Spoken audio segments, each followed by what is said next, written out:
I pozdravljam ljudi, ovo su top 5 mojih, top 3 mojih anime koji jedva čekam da izađe nova sezona. Tako da krećemo na video.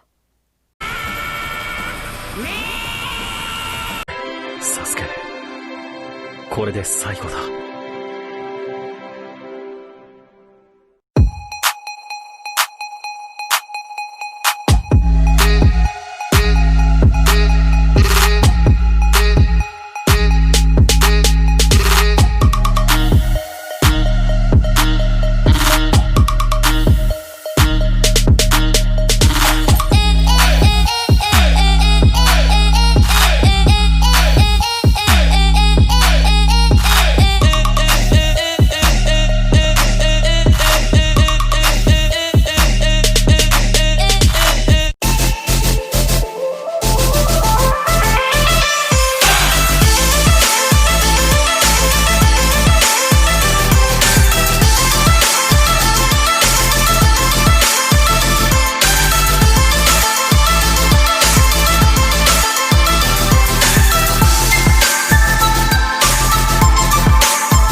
To je bilo to, vi bacite like i subscribe.